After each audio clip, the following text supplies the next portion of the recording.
Real Enciclopedia.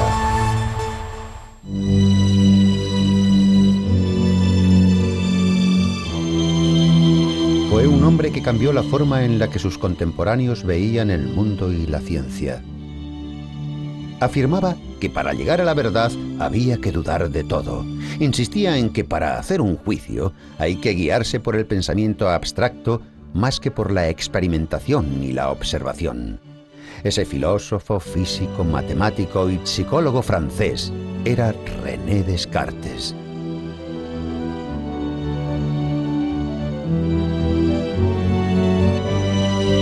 Nació el 31 de marzo del año 1596 en la pequeña ciudad de La Haye, en Touraine, Francia. Jeanne Brochard, la madre de René, falleció cuando éste solo tenía 1 año. René era un niño enfermizo, por lo que su padre tuvo que dedicarle cuidados especiales. Habiendo advertido el gran espíritu inquisitivo de su hijo, el señor Descartes decidió educarle personalmente. En el año 1606 envió a su hijo de 10 años al colegio de los jesuitas de La Flèche. Como dijo Descartes, su educación empezó cuando se enamoró de la poesía. En el colegio, René recibió una vasta educación. Estudió latín y griego, historia y retórica, filosofía y ética, física y matemáticas. Al acabar sus estudios, Descartes podía elegir entre dedicarse a la vida eclesiástica o militar. A los 18 años de edad, René, al que no le satisfacía ninguna de las dos opciones, le pidió a su padre tiempo para pensar.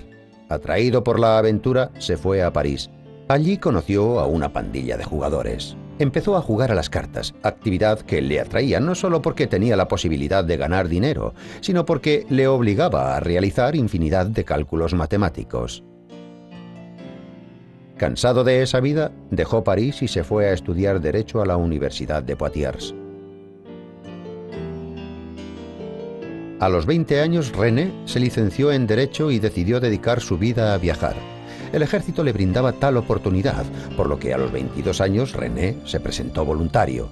Lo dejó a los 24, pero había de pasar los 9 años siguientes viajando por el mundo, intentando ser más espectador que actor.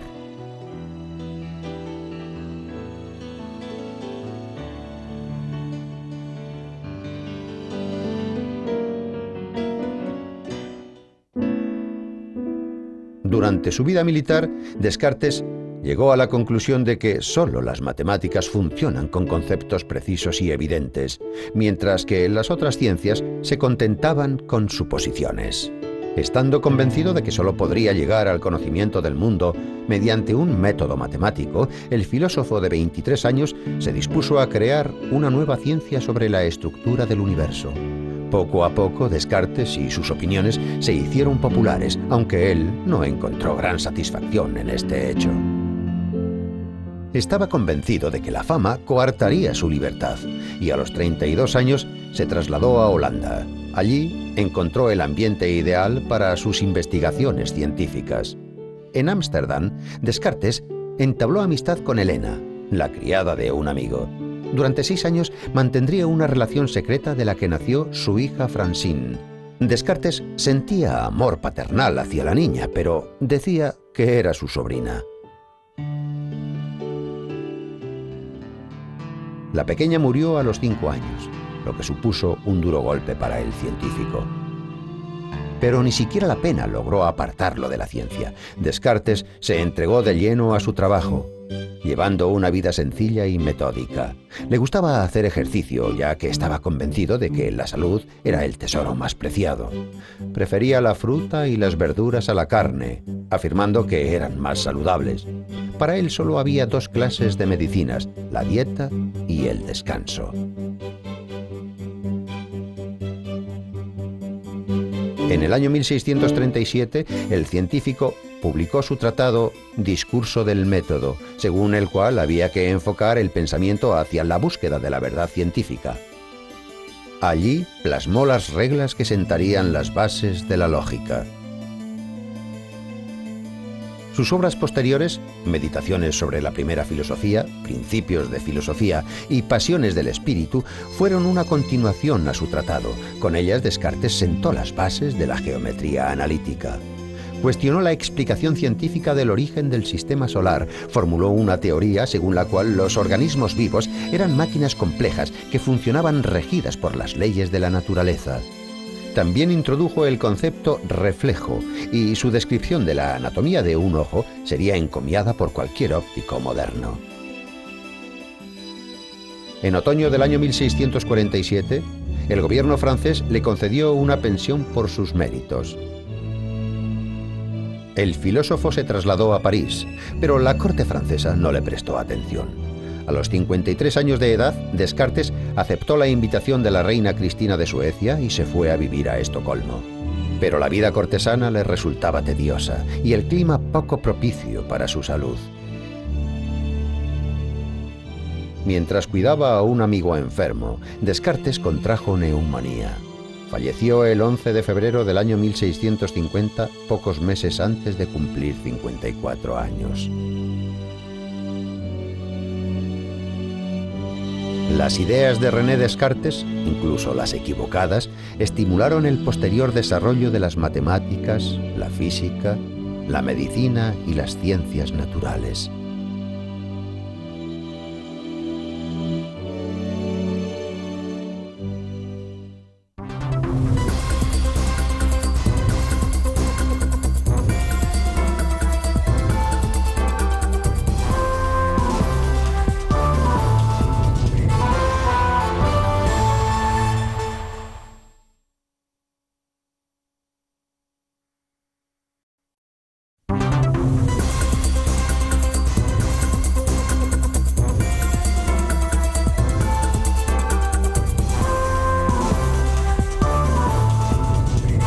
Canal Enciclopedia.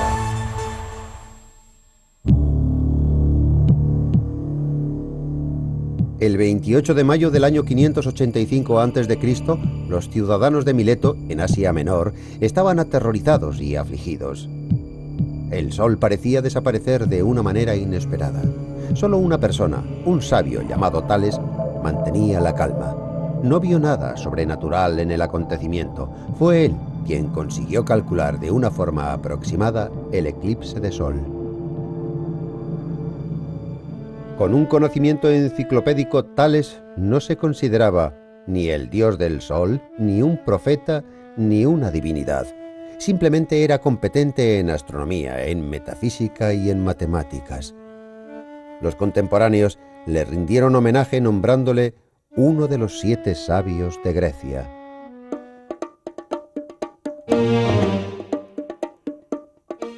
No se conserva demasiada información del filósofo. Probablemente nació cerca del año 625 a.C. Según algunas fuentes, Tales nació en Mileto, Asia Menor. Según otras informaciones, Tales era fenicio. Lo que es seguro es que provenía de una familia noble. Viajó mucho desde su juventud, vivió en Egipto, donde se cree que fue educado por sacerdotes. Tales regresó a Mileto con avanzada edad. Los griegos más pragmáticos le trataban con desdén y no valoraban sus conocimientos. Por esa razón, Tales, que nunca se había interesado en el comercio o la agricultura, repentinamente comenzó a hacerse con todas las prensas de aceite. La gente pensaba que estaba loco. Pero los que le juzgaron pronto se dieron cuenta de su error. Cuando el filósofo comenzó su cosecha de aceitunas, se volvió abundante y próspera. Utilizando su habilidad de predecir el tiempo, obtuvo muchos beneficios vendiendo a los habitantes de Mileto la cosecha de aceitunas que había cultivado. En consecuencia, los habitantes no tuvieron otro remedio que llamarle sabio. Pero los intereses sobre el comercio se desvanecieron y Tales comenzó a interesarse por la filosofía. Aísla tu persona en tu mundo interior y reflexiona sobre el sistema del universo. Esta era la ocupación real del verdadero sabio. Inmerso en sus pensamientos, Tales era ajeno a todo lo que sucedía a su alrededor. El filósofo era conocido por caminar constantemente inmerso en su propio mundo. En una ocasión, mientras Tales caminaba, con la vista perdida en las estrellas, se cayó a un pozo. La esclava que caminaba a su lado le dijo: «Oh, Tales, no eres capaz de ver lo que pasa a tus pies y percibir el cielo al mismo tiempo». Pero Tales no se mostraba indiferente ante los acontecimientos que rodeaban Mileto. Clamó la unificación de los estados griegos para formar un único y poderoso estado. Aconsejó a los habitantes de que se abstuvieran de la dudosa alianza con Creso, rey de Lidia. Tales temía que en caso de que el rey pereciera, la ciudad podía ser destruida. Afortunadamente, los habitantes de Mileto escucharon el consejo del sabio y la ciudad permaneció intacta.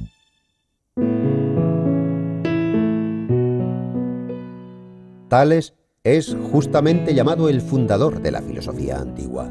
Ya en el siglo VII a.C., los científicos griegos, habiendo meditado sobre los principios básicos de la existencia, nominaron este arte como arche.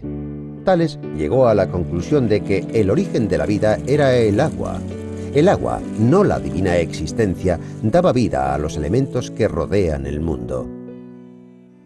Gracias a Aristóteles, Tales fue catalogado como un materialista elemental. Existe la teoría de que Tales no fue el artífice de esta idea. Se dice que la cogió prestada de la educación religiosa de los babilonios, fenicios y egipcios, quienes concebían el mundo tras el caos de una inundación. Sus contemporáneos no solo contemplaban asombrados la sabiduría filosófica de Tales. El científico poseía conocimientos incomparables de geometría, meteorología y agricultura. Asistió al rey Creso para crear estructuras de ingeniería para la guerra contra los persas. Además, Tales aconsejaba a los marineros que se orientasen con la cola de perro u osa menor para determinar la posición del norte. También creó la medida de los 365 días para establecer el curso de un año. La creación de 2 tratados de astronomía escritos en verso que acontecen en su época se atribuyen a Tales. Las matemáticas eran el pasatiempo favorito del filósofo. Transfirió la geometría de las ciencias descriptivas a la categoría de exactas y enseñó a los griegos a aplicar los métodos matemáticos en diferentes áreas de conocimiento. Tales calculó la altura de una pirámide egipcia comparando la altura de su sombra con la de un bastón. Además, se cree que fue autor de varios teoremas de geometría. De hecho, uno de ellos lleva su nombre. En el presente no hay duda de que los hechos geométricos que se atribuyen a Tales provenían de la agricultura egipcia. Además, no hay constancia de trabajos realizados por el filósofo. Toda su sabiduría ha sido transmitida por autores posteriores, entre ellos Aristóteles es un buen ejemplo. Tales, quien pasó a tener el sobrenombre de sabio, vivió una larga vida de 77 años. Según sus contemporáneos, Tales murió expectante en una competición gimnástica debido al calor, a la sed y a su debilidad senil. Uno de los famosos aforismos de Tales dice lo siguiente: «Estoy agradecido a mi destino por 3 cosas: por haber nacido humano, por haber nacido hombre, no mujer, por haber nacido heleno, no bárbaro».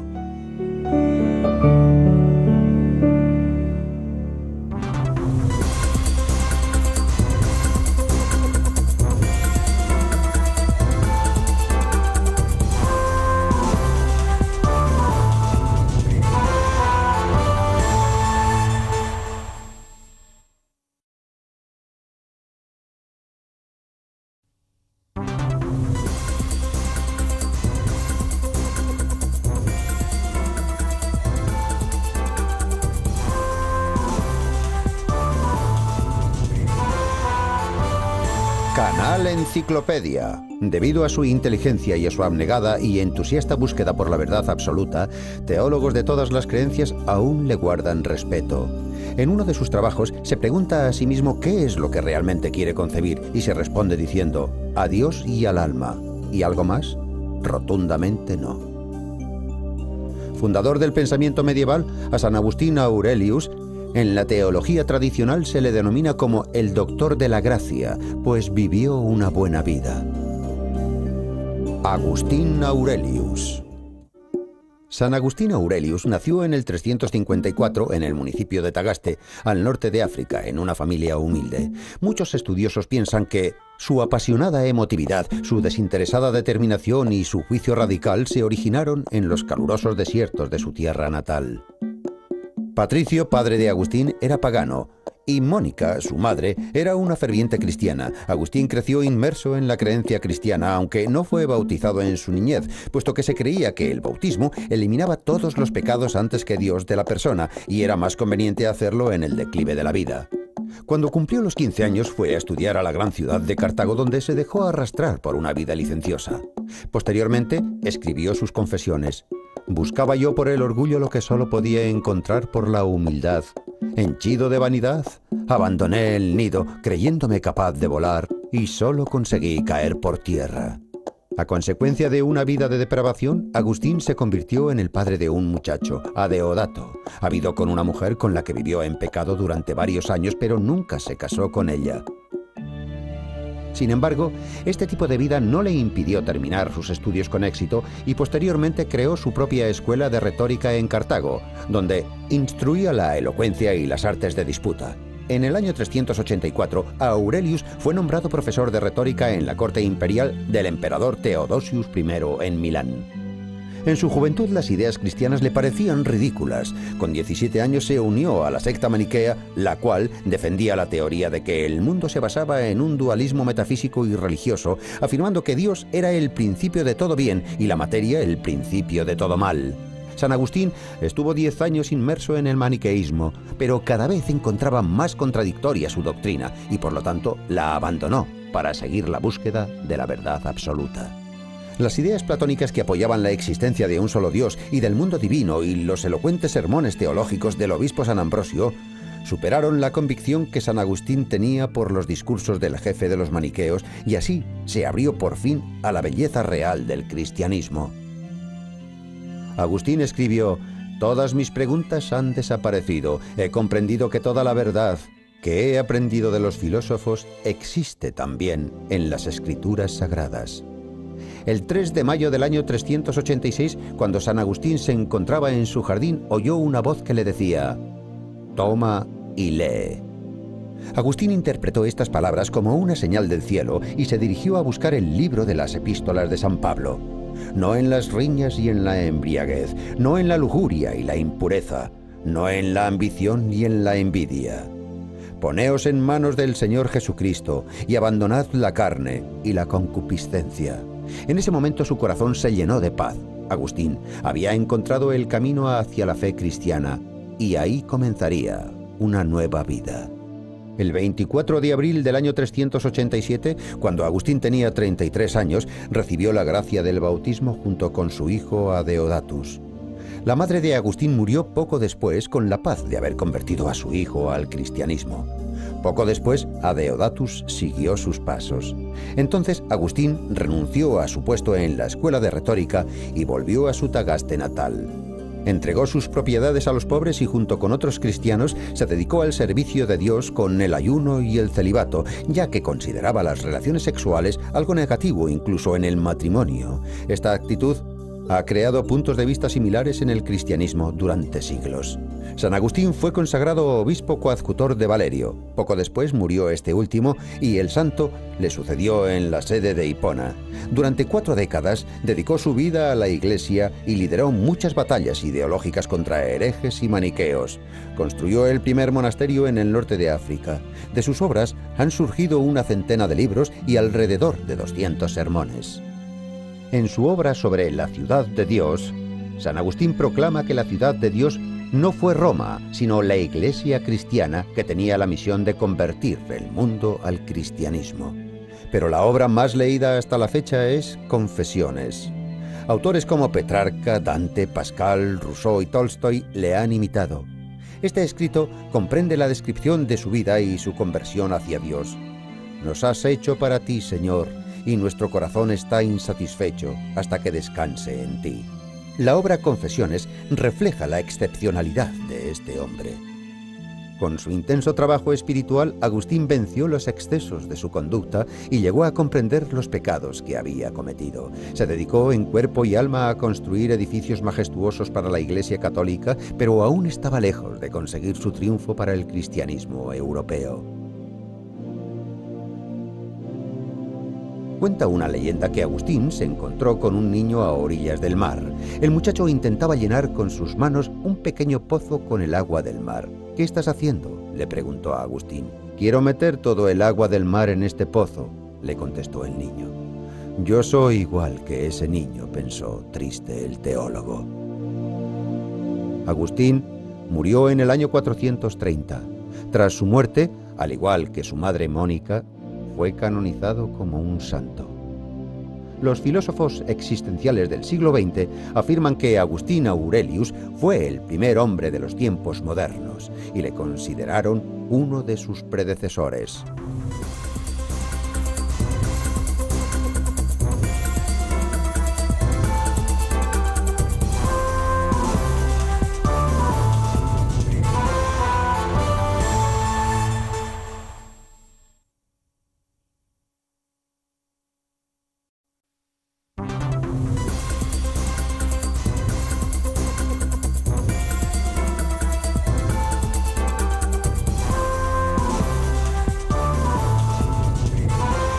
Canal Enciclopedia. Formuló 5 vías para probar la existencia de Dios y la sexta se dedujo 500 años más tarde.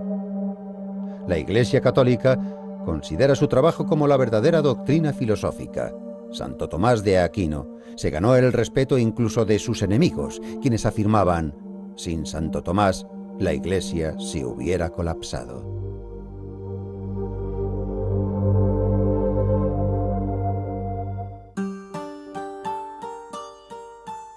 El futuro gran filósofo Tomás de Aquino nació aproximadamente en el año 1225 en el reino de Nápoles, en una pequeña localidad llamada Aquino.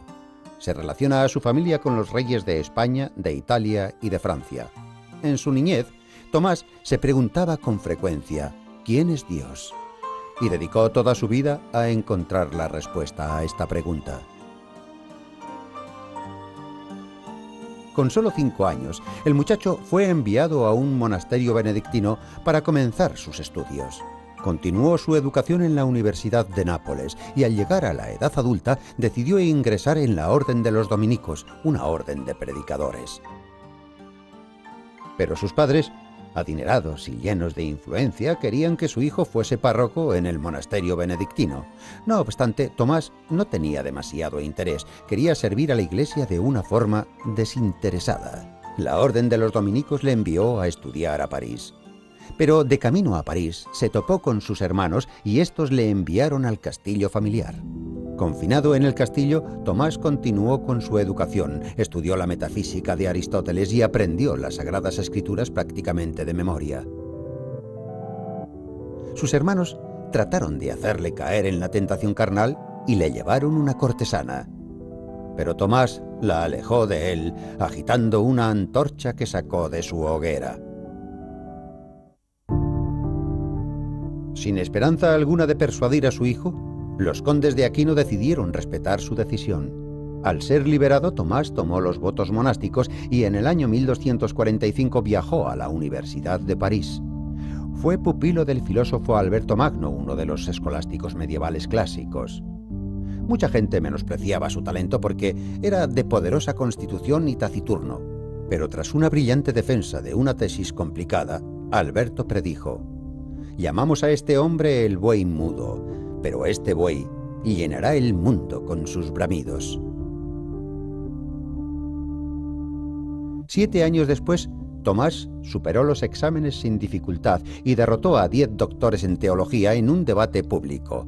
Tomás empezó a impartir clases en la Universidad de París.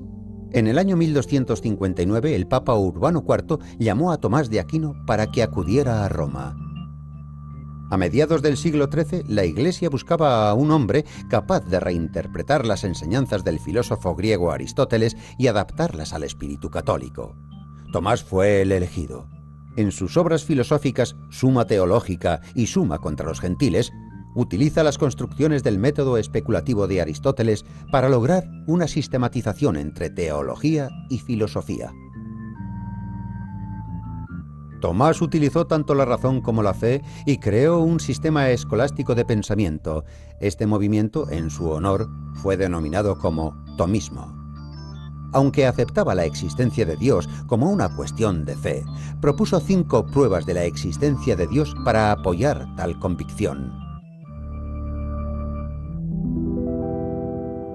Tomás se convirtió en filósofo oficial de la Iglesia Católica. Dictaba sus obras a sus secretarios, puesto que no era muy hábil con la escritura. Durante toda su vida compuso más de 60 tratados y también numerosos y brillantes escritos para la Misa católica. En el año 1262, el filósofo fue enviado a París para combatir a los pensadores más libertinos. Con su elocuencia e intelecto, nadie podía igualar a Tomás en los debates teológicos. Luis IX, rey de Francia, invitó al teólogo a su corte. Durante el lento y apático discurso del rey, Tomás quedó, como de costumbre, inmerso en sus pensamientos y se olvidó de su presencia. Y de repente, Tomás pegó un salto, se levantó y, golpeando la mesa con su puño, exclamó: «¡Pondremos a los maniqueos en su sitio!». Habiendo derrotado a los libertinos franceses, Tomás volvió a Italia. Fue al final de su vida cuando creció su perspicacia espiritual. En una ocasión, su hermano le sorprendió inmerso en un éxtasis religioso y durante el rezo escuchó una voz que provenía del crucifijo. «Has hablado bien de mí, Tomás. ¿Qué recompensa recibirás?». Tomás contestó: «Solamente a vos, mi señor». Poco después de aquello, Tomás dejó de dedicarse a la filosofía. Afirmó: «Tras habérseme revelado tales secretos, todo lo que he escrito hasta ahora carece de valor para mí». Cuando tenía 49 años, Tomás de Aquino se dirigía a Lyon cuando enfermó en el camino. El gran filósofo murió en el monasterio cisterciense de Fosanova el 7 de marzo del año 1274. 50 años más tarde, Tomás de Aquino fue canonizado. En el año 1879, el tomismo se declaró oficialmente la verdadera filosofía del catolicismo y Tomás fue denominado como el científico católico más fidedigno. Santo Tomás de Aquino es considerado el patrón de las universidades, escuelas y academias católicas. El filósofo Jacques Maritain llamaba a Santo Tomás el apóstol de una nueva era. Le consideraba un método de enseñanza apropiado para las ciencias de todas las épocas, para todo tipo de culturas, pues correspondía a la esencia de la naturaleza humana.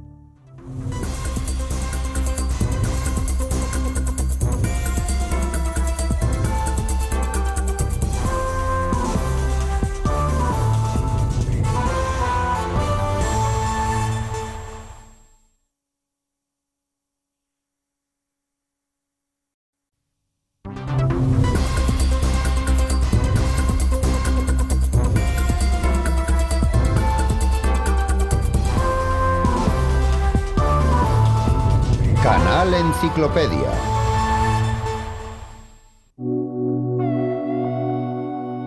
Fue conocido por su extremada intolerancia religiosa.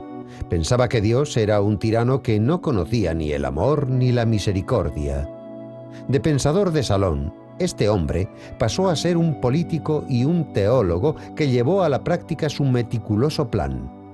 Juan Calvino intentó construir un estado teocrático, pero creó una sociedad basada en ideales de libertad.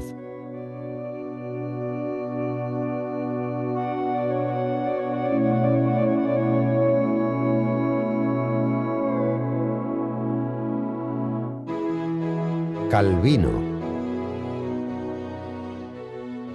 Juan Calvino, hijo de un notario, nació en el año 1509 en la ciudad francesa de Noyon. Su madre murió poco después de su nacimiento y desde muy temprana edad el chico se vio sometido a la autoridad de un padre despótico y severo que creía que la disciplina podía sustituir el amor paternal. Por deseo de su padre, Juan se matriculó en la Facultad de Derecho de la Universidad de Bourges. Calvino fue un alumno brillante. Participó en numerosos debates sobre la tesis de Lutero, manifestándose a favor de la Reforma. Juan era reservado y huraño. No caía bien entre sus compañeros, quienes le apodaban el accusativus por su tendencia a moralizar. Tras la muerte de su padre, quien jamás había permitido decidir por sí mismo a Juan, el joven de 24 años por fin tuvo la oportunidad de tomar sus propias decisiones, y una de las primeras fue la de estudiar teología. No se conoce la fecha exacta de la conversión de Calvino al protestantismo, pero sí se sabe que en el año 1533 tuvo que huir de Francia a Suiza junto con otros protestantes. En Suiza analizó y desarrolló la doctrina de Lutero sobre la reforma eclesiástica. Acostumbrado a la disciplina y el orden desde su infancia, Calvino temía el caos que podría devenir tras la eliminación de la autoridad de la Iglesia católica. No tenía gran concepto de la raza humana y entendía que había que regular rigurosamente todas las esferas de su vida. Calvino pensaba que, al imponer un férreo control sobre los hombres, se evitaría que éstos cayesen en la depravación. Plasmó esas ideas en su tratado La institución de la religión cristiana, que le valió la fama como científico y pensador. En el año 1536, Calvino, que se encontraba viajando por Europa, se detuvo en Ginebra, donde conoció a Guillermo Farel, pastor protestante. A instancias de Farel, Calvino decidió instalarse en Ginebra. Calvino consiguió trabajo como profesor de las Sagradas Escrituras. El salario era exiguo, pero tenía la oportunidad de poner en práctica su teoría: construir un modelo de sociedad cristiana ideal. Calvino logró que los ginebrinos se convirtiesen al protestantismo. Ahora, la vida de los ciudadanos estaba bajo control, todo estaba programado, desde el primer lloro del recién nacido hasta el último aliento del moribundo, desde los nombres con los que bautizar a los niños hasta la celebración de las bodas y la organización de los funerales. Estaba prohibido cortarse el pelo y vestir a la moda, celebrar banquetes y hablar en voz alta. Los pastores calvinistas, acompañados por la policía, inspeccionaban las casas y tomaban represalias si descubrían que en una cocina se estaba preparando un plato prohibido o que una mujer cosía un botón vestido. Ginebra no tardó en convertirse en un nido de espías. Denunciar a un vecino era una acción que agradaba a Dios. Con su vehemente fanatismo, Calvino traspasó todos los límites posibles y en el año 1538, por decisión del Consejo de la ciudad, Calvino y Farel fueron expulsados de Ginebra. Desterrado por su excesivo rigor moral, se refugió en Estrasburgo, donde habría de pasar los 3 siguientes años ejerciendo de pastor. A los 31 años se casó con Idelette de Bure. Los 3 hijos de Calvino murieron a muy temprana edad. Entretanto, Ginebra se sumió en la confusión y el caos. Los aterrorizados ciudadanos exigieron la restitución de las leyes calvinistas y en el año 1541 Calvino fue invitado a regresar a la ciudad. Calvino estaba convencido de que regresaba a Ginebra por voluntad divina. A los 34 años de edad, Juan Calvino se convierte en el padre de la nueva iglesia y se independiza de las autoridades de la ciudad. Aunque ostentaba el modesto cargo de consejero del gobernador, tenía una gran influencia en los asuntos diarios de la ciudad.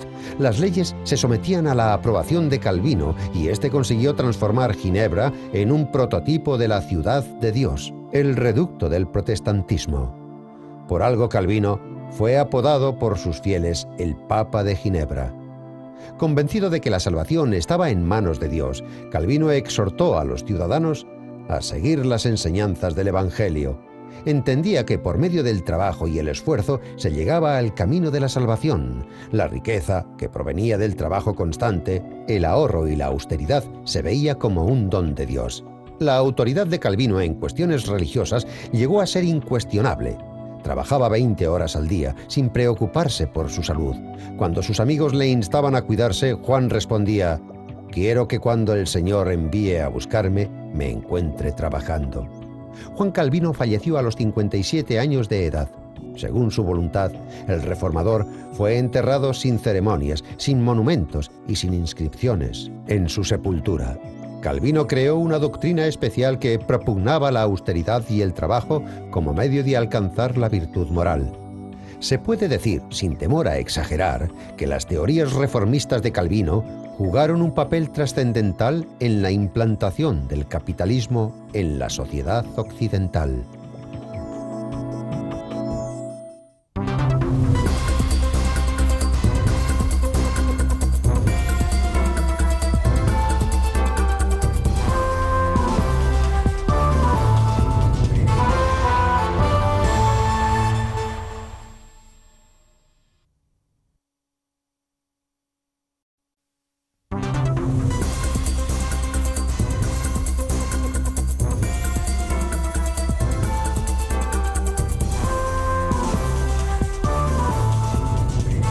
Canal Enciclopedia.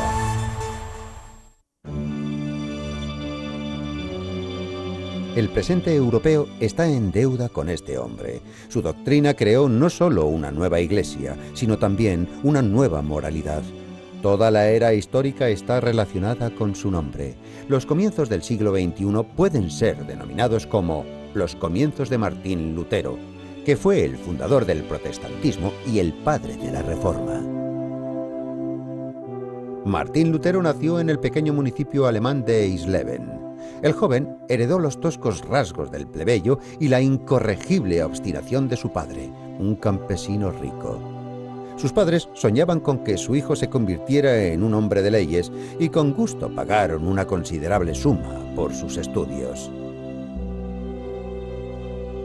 Una vez en la Facultad de Leyes de la Universidad de Erfurt, Martín aprendió a realizar densos discursos y por ello fue apodado como el filósofo. Siguiendo una costumbre de estudiantes, el futuro abogado ahorraba algo de dinero cantando y tocando el laúd en las calles y al parecer tuvo bastante éxito. Ursula Kott se dio cuenta del talento del joven y le propuso convertirse en el tutor de su hijo. En esta lujosa casa, por primera vez, conoció a religiosos que le impresionaron por su libertad de pensamiento.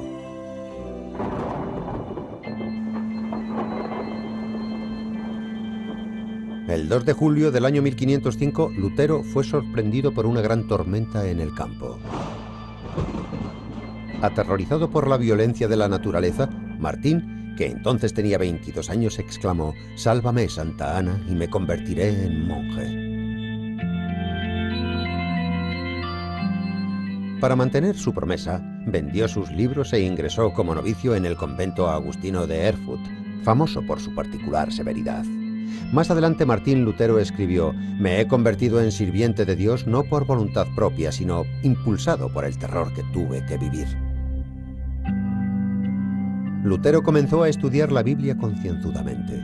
Tras convertirse en doctor en teología, comenzó a ejercer la docencia en la Universidad de Wittenberg. En el año 1510, Lutero fue a Roma, donde presenció con sus propios ojos signos de opulencia y depravación por parte del clero. Sus afecciones hacia el catolicismo cayeron por tierra. Y se sintió especialmente indignado por el hecho de que cualquier persona podía comprar la indulgencia y ser perdonado por los más terribles pecados a cambio de dinero. Lutero formuló 94 tesis en forma de protesta contra lo que calificó venta de indulgencias. El 31 de octubre del año 1517 las clavó en la puerta de la iglesia de Wittenberg. Así, Lutero despertó una gran polémica por toda Alemania. Aquellos que apoyaban a Lutero comenzaron criticando la venta de indulgencias y terminaron por censurar el dogma católico como tal. El Papa León X condenó a Lutero con la publicación de la bula Exsurge Domine y le amenazaba con excomulgarle. El 10 de diciembre del año 1520, ante las puertas de la ciudad de Wittenberg, el pensador quemó públicamente la epístola del Papa. La respuesta del Papa no se hizo esperar. A la edad de 37 años, Lutero fue excomulgado. Tras la excomunión, Lutero encontró cobijo en el castillo del príncipe de Sajonia para evitar así a la Inquisición. Allí comenzó a desarrollar la doctrina de la que hablaremos posteriormente. Llegó a la conclusión de que el camino a la salvación estaba en la fe en sí, y este fue el principal postulado de la doctrina de Martín Lutero. Al contrario que el catolicismo, el cual requería una ejecución formal en su devoción, el protestantismo estaba dirigido al corazón de cada creyente. Lutero afirmaba que la relación entre un hombre y el Señor debería ser de naturaleza privada y no requería la interferencia de una iglesia, puesto que lo único que ésta debía hacer era transmitir los conocimientos de la Biblia. Martín Lutero, uno de los mejores teólogos de su época, tradujo la Biblia al alemán para que cualquiera pudiera comunicarse con Dios a través de ella. Lutero solo quería reformar la Iglesia, pero sus ideas reformaron sus propias vidas. Cada alemán, bien fuese príncipe o fuese campesino, vieron en la reforma la oportunidad para evolucionar a una vida mejor.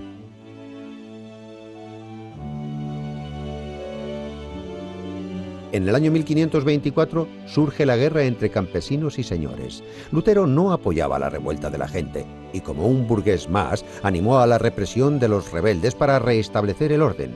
Tras 2 años de disputas, la revuelta llegó a su fin. Pero para entonces, Alemania ya era un país diferente. Las iglesias luteranas eran cada vez más populares y empezaron a prosperar libres de estereotipos y ceremonias complicadas. Los monasterios católicos comenzaron a ser cerrados en muchas localidades alemanas. Surgía una nueva conducta en Alemania. Los curas comenzaron a cambiar sus creencias y empezaron a contraer matrimonio. A la edad de 40 años, el mismo Lutero se casó con Catherine von Bora, la hija de un noble empobrecido. Tuvieron 5 hijos.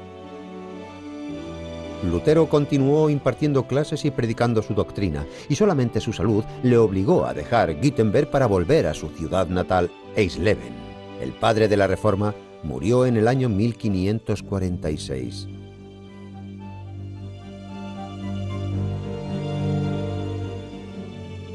El destino de Martín Lutero fue un asombroso ejemplo de la realización de una idea. Un hombre de familia rural se convirtió en un líder que predestinó el futuro de Europa.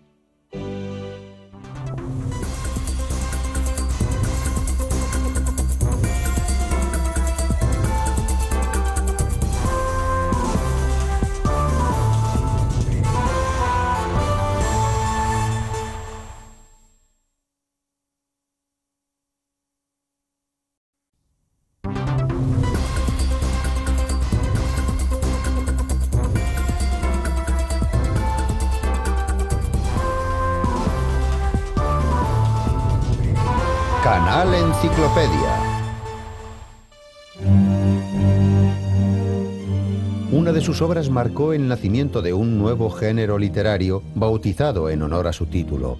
En ella analizaba los males de la sociedad de su época y plasmaba el sueño acariciado por el hombre de una sociedad ideal, justa e igualitaria. Su tenaz empeño de seguir los dictados de su conciencia condujo a la muerte a Tomás Moro, pero su final resultó ser el comienzo de su inmortalidad. El más grande pensador de la Edad Media, Tomás Moro, nació en Londres en el año 1478 en el seno de una familia acomodada. Su padre era juez real. Siguiendo una tradición burguesa de la época, a los 13 años Tomás entró en el séquito del cardenal arzobispo de Canterbury, Juan Morton, donde continuaría su formación. El cardenal Morton, al advertir las extraordinarias dotes del chico, aconsejó a sus padres que lo enviasen a estudiar humanidades a la Universidad de Oxford. Con 14 años, Tomás aprendía los secretos de las lenguas clásicas y devoraba las obras de los grandes filósofos de la antigüedad y de los representantes del humanismo progresista. Al cabo de un tiempo, Tomás, alentado por su padre, se trasladó a la Universidad de Londres para estudiar Derecho. A los 24 años, Moro comenzó a ejercer la abogacía y, aunque prefería la filología, Tomás, haciendo gala de la típica pedantería y diligencia inglesa, consiguió dominar la jurisprudencia. El joven letrado siempre estaba dispuesto a aconsejar desinteresadamente a los que recurrían a él. Según los que lo conocían, en Londres no había abogado más generoso que él. Tomás Moro, que ya era diputado, protegiendo los intereses de sus votantes, se opuso vehementemente a la propuesta de creación de nuevos impuestos planteada por el rey. Gracias al elocuente discurso de Moro, el Parlamento rechazó la propuesta.